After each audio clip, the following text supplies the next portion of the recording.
ਹਸਤ ਖੇਲਤ ਤੇਰੇ ਦਿਉਰੇ ਆਇਆ। ਅਗਲਾ ਵਿਅੰਗ। ਪ੍ਰਿੰਸੀਪਲ ਗੰਗਾ ਸਿੰਘ ਸਿੱਖ ਸ਼ਹੀਦ ਮਿਸ਼ਨਰੀ ਕਾਲਜ ਅੰਮ੍ਰਿਤਸਰ ਬਹੁਤ ਲੰਮੇ ਅਰਸੇ ਤੱਕ ਧਰਮ ਵਿੱਦਿਆ ਪੜ੍ਹਾਉਂਦੇ ਰਹੇ। ਇਹ ਜਿਹੜਾ ਕਾਲਜ ਹੈ ਸ਼੍ਰੋਮਣੀ ਕਮੇਟੀ ਦੇ ਅਧੀਨ ਸੀ। ਉਹਨਾਂ ਨੇ ਕਈ ਚੰਗੀਆਂ ਕਿਤਾਬਾਂ ਵੀ ਲਿਖੀਆਂ ਸਨ। ਹਜੂਰ ਸਾਹਿਬ ਦੇ ਪ੍ਰਬੰਧਕਾਂ ਦੇ ਬੁਲਾਉਣ 'ਤੇ ਕਥਾ ਕਰਨ ਵਾਸਤੇ ਉੱਥੇ ਪ੍ਰਿੰਸੀਪਲ ਗੰਗਾ ਸਿੰਘ ਜੀ ਪਹੁੰਚ ਗਏ। ਉਹਨਾਂ ਚੰਗੀ ਤਿਆਰੀ ਕੀਤੀ ਹੋਈ ਸੀ। ਗੰਗਾ ਸਿੰਘ ਦੇ ਆਉਣ ਦਾ ਕਾਫੀ ਪ੍ਰਚਾਰ ਕੀਤਾ ਸੀ, ਇਸ ਲਈ ਸੰਗਤ ਬਹੁਤ ਸਾਰੀ ਆਣ ਢੁੱਕੀ। ਗੁਰਪੁਰਬ ਮਨਾ ਰਹੇ ਸਨ। ਗੁਰੂ ਗੋਬਿੰਦ ਸਿੰਘ ਜੀ ਦਾ ਗੁਰਪੁਰਬ ਸੀ। ਪ੍ਰਿੰਸੀਪਲ ਦੀ ਚੰਗੀ ਖਾਤਰਦਾਰੀ ਕੀਤੀ ਉਹਨਾਂ ਨੇ। ਵਧੀਆ ਖਾਣਾ, ਵਧੀਆ ਰਿਹਾਇਸ਼, ਸੇਵਾਦਾਰ ਹਾਜ਼ਰ ਕੀਤੇ। ਕੀਰਤਨੀ ਜਥਾ ਵੀ ਕੋਈ ਪੁੱਜਿਆ ਹੋਇਆ ਸੀ। ਪਹਿਲਾਂ ਕੀਰਤਨੀ ਜਥੇ ਨੇ ਟਾਈਮ ਦੇ ਮੁਤਾਬਕ 1 ਘੰਟਾ ਕੀਰਤਨ ਕੀਤਾ ਸਟੇਜ ਦੇ ਉੱਤੇ। ਉਹਨਾਂ ਨੇ ਕੀਰਤਨ ਦੌਰਾਨ ਘਿਸੀਆਂ ਪਿਟੀਆਂ ਜਿਹੀਆਂ ਸਾਖੀਆਂ ਵੀ ਸਟੇਜ ਦੇ ਉੱਤੇ ਸੁਣਾ ਦਿੱਤੀਆਂ। ਕੀਰਤਨ ਕਰਨ ਵਾਲੇ ਮੁਖੀ ਨੇ। ਗੰਗਾ ਸਿੰਘ ਸੰਗਤ 'ਚ ਬੈਠਾ ਸਾਰਾ ਕੁਝ ਸੁਣ ਰਿਹਾ ਸੀ। ਬਹੁਤ ਵਿਦਵਾਨ ਪੁਰਖ ਸੀ। ਸਾਰੀ ਨਿਰਖ ਪਰਖ ਸਾਖੀਆਂ ਦੀ ਇਸਨੇ ਕਰ ਲਈ ਅਤੇ ਨੁਕਤੇ ਨੋਟ ਕਰ ਲਏ। ਜਥੇ ਦਾ ਟਾਈਮ ਸਮਾਪਤ ਹੋ ਗਿਆ। ਉਸ ਤੋਂ ਬਾਅਦ ਸਟੇਜ ਸੈਕਟਰੀ ਨੇ ਪ੍ਰਿੰਸੀਪਲ ਗੰਗਾ ਸਿੰਘ ਦਾ ਨਾਮ ਬੋਲ ਦਿੱਤਾ। ਸਟੇਜ 'ਤੇ ਬੈਠ ਕੇ ਗੰਗਾ ਸਿੰਘ ਕਹਿਣ ਲੱਗਿਆ, ਇੱਕ ਹਾਰਮੋਨੀਅਮ ਬਾਜਾ ਮੇਰੇ ਵਾਸਤੇ ਲਿਆ ਦਿਓ। ਉਹਨਾਂ ਨੇ ਲਿਆ ਦਿੱਤਾ। ਇੱਕ ਜੋੜੀ ਅਤੇ ਜੋੜੀ ਵਜਾਉਣ ਵਾਲਾ ਵੀ ਲਿਆ ਦਿਓ। ਉਹ ਵੀ ਆ ਗਿਆ। ਸਾਰੇ ਹੈਰਾਨ ਕਿ ਮੰਗਾਇਆ ਤਾਂ ਕਥਾ ਵਾਸਤੇ ਹੈ, ਆਹ ਕੀਰਤਨ ਵਾਲੇ ਸਾਜ਼ ਕਾਹਦੇ ਵਾਸਤੇ ਮੰਗ ਰਿਹਾ। ਗੰਗਾ ਸਿੰਘ ਨੇ ਸਟੇਜ 'ਤੇ ਬੈਠ ਕੇ ਬਾਜਾ ਵੀ ਗਲਤ ਵਜਾਇਆ।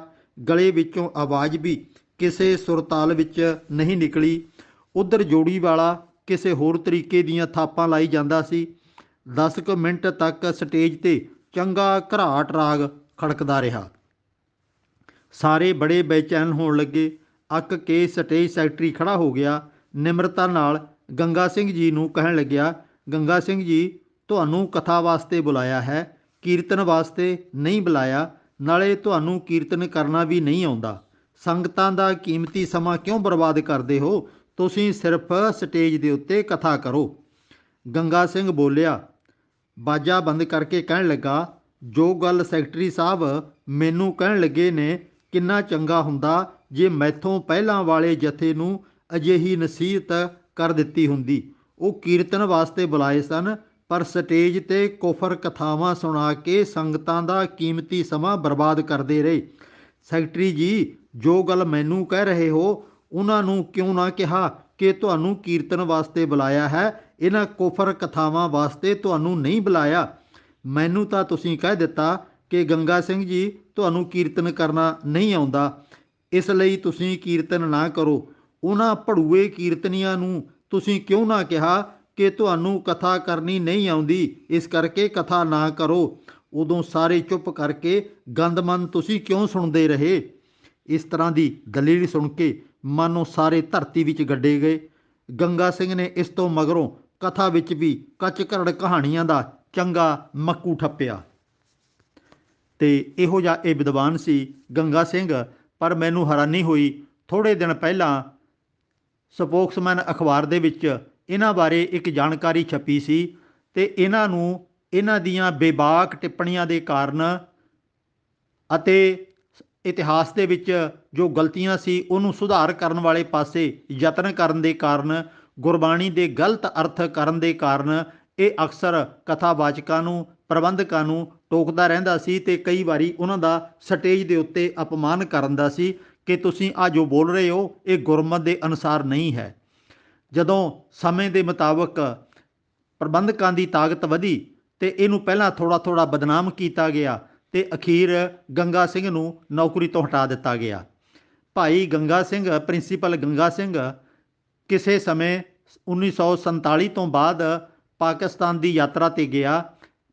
ਅੰਮ੍ਰਿਤਸਰ ਦੇ ਸ਼੍ਰੋਮਣੀ ਕਮੇਟੀ ਦੇ ਪ੍ਰਬੰਧਕਾਂ ਨੇ ਗੰਗਾ ਸਿੰਘ ਦੇ ਉੱਤੇ ਪਾਕਿਸਤਾਨ ਸਰਕਾਰ ਦੇ ਨਾਲ ਸਾਜ਼ਿਸ਼ਾਂ ਰਚਣ ਦਾ ਇਲਜ਼ਾਮ ਲਾ ਕੇ ਨੌਕਰੀ ਤੋਂ ਮੁਕਤ ਕਰ ਦਿੱਤਾ, ਡਿਸਮਿਸ ਕਰ ਦਿੱਤਾ। ਅਤੇ ਇਹਨੂੰ ਇਹ ਵੀ ਖਤਰਾ ਪੈ ਗਿਆ ਕਿ ਭਾਰਤ ਸਰਕਾਰ ਨੂੰ ਕਹਿ ਕੇ ਮੈਨੂੰ ਕਿਤੇ ਗ੍ਰਿਫਤਾਰ ਨਾ ਕਰਵਾ ਦੇਣ ਅਤੇ ਇਹਨਾਂ ਨੂੰ ਅੰਮ੍ਰਿਤਸਰ ਛੱਡ ਕੇ ਭਾਰਤ ਦੇ ਕਦੀ ਕਿਸੇ ਇਲਾਕੇ 'ਚ ਕਦੀ ਕਿਸੇ ਇਲਾਕੇ 'ਚ ਭੇਸ ਵਟਾ ਕੇ ਨਾਮ ਵਟਾ ਕੇ ਰਹਿੰਦੀ ਜ਼ਿੰਦਗੀ ਬਤੀਤ ਕਰਨੀ ਪਈ।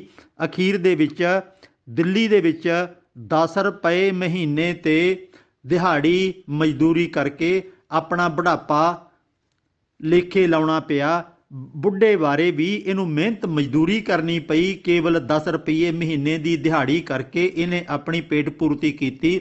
ਨਾ ਘਰੇ ਜਾਣ ਜੋਗਾ ਸੀ, ਕਿਉਂਕਿ ਘਰਦਿਆਂ 'ਤੇ ਵੀ ਛਾਪੇ ਪੈਣੇ ਸੀ, ਗ੍ਰਿਫਤਾਰੀਆਂ ਹੋਣੀਆਂ ਸੀ। ਨਾ ਆਪ ਸਾਹਮਣੇ ਆ ਸਕਦਾ ਸੀ।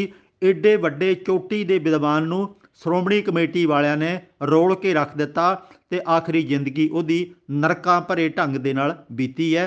ਅਤੇ ਪ੍ਰਿੰਸੀਪਲ ਗੰਗਾ ਸਿੰਘ ਜਿਹੜਾ ਏਡਾ ਵੱਡਾ ਉੱਚੇ ਦਰਜੇ ਦਾ ਵਿਦਵਾਨ ਸੀ, ਉਹਨੂੰ ਵੀ ਬਰਦਾਸ਼ਤ ਨਹੀਂ ਕੀਤਾ ਗਿਆ। ਇੱਥੇ ਗੁਰਮੁਖ ਸਿੰਘ ਅਤੇ ਦਿੱਤ ਸਿੰਘ ਦੀਆਂ ਕੀਤੀਆਂ ਨੂੰ ਤਾਂ ਆਪਾਂ ਜਾਣਦੇ ਹਾਂ, ਜੋ ਉਹਨਾਂ ਨਾਲ ਦੁਰਵਿਵਹਾਰ ਹੋਇਆ ਉਹਨੂੰ ਵੀ ਜਾਣਦੇ ਹਾਂ।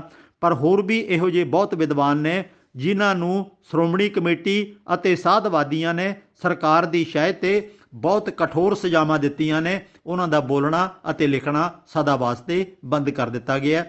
ਅਸੀਂ ਵੀ ਜਿਹੜਾ ਕੰਮ ਕਰਨਾ ਹੈ ਬਹੁਤ ਸਾਵਧਾਨੀ ਨਾਲ ਕਰਨਾ ਹੈ, ਦੇਖਣਾ ਕਿ ਇਹਨਾਂ ਪ੍ਰਬੰਧਕਾਂ ਨੂੰ ਹੌਲੀ ਹੌਲੀ ਆਪਾਂ ਬਦਲਣ ਦੇ ਵਿੱਚ, ਸੁਧਾਰਨ ਦੇ ਵਿੱਚ ਕਾਮਯਾਬ ਵੀ ਹੋ ਸਕਦੇ ਹਾਂ।